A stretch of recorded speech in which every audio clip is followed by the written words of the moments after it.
So to all of our PJTN watchmen, as you know, we're here in Nashville at the National Religious Broadcasters Convention. This is our annual event we do every year to showcase all of our award-winning documentary films and focus on Israel shows.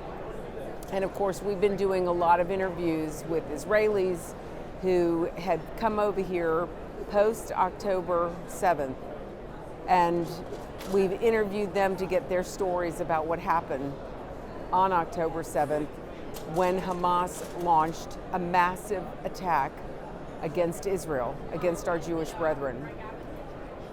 And I just had an incredible experience.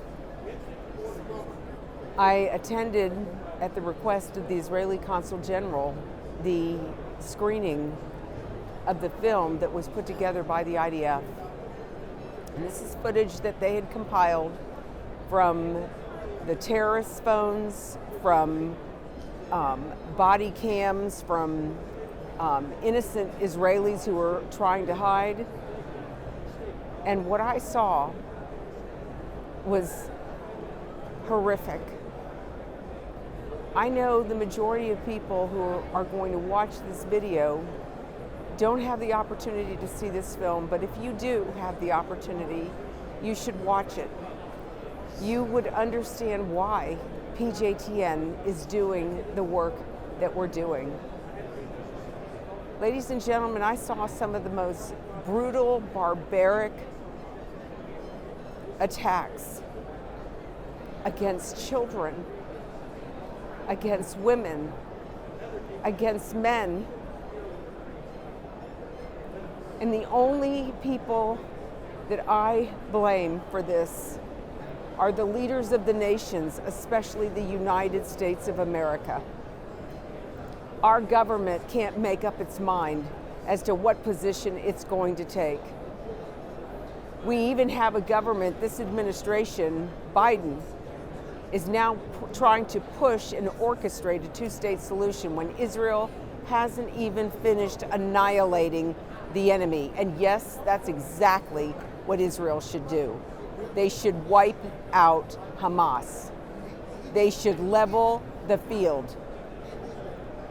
These people are not human. They are barbaric and they're evil. And to watch their faces as they gloated as they were chopping the heads off of soldiers. This is why PJTN exists, ladies and gentlemen.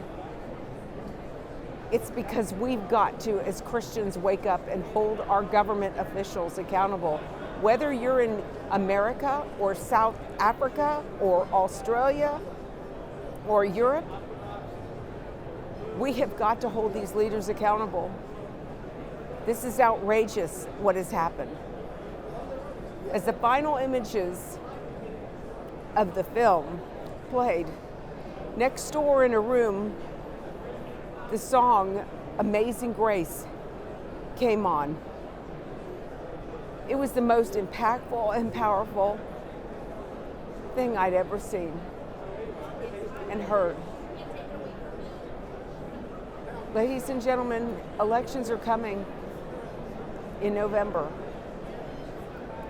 We have to make sure that the people we put in office, whether it's in the presidency, whether it's in Congress or in the Senate, or even our state government, because we have to protect our Jewish community in our communities and in our states.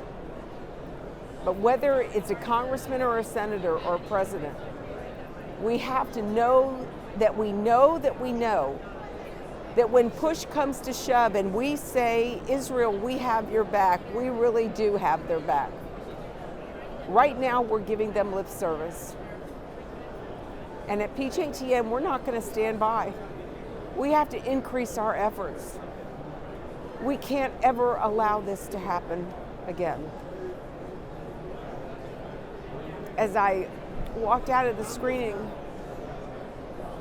I had to embrace the Consul General.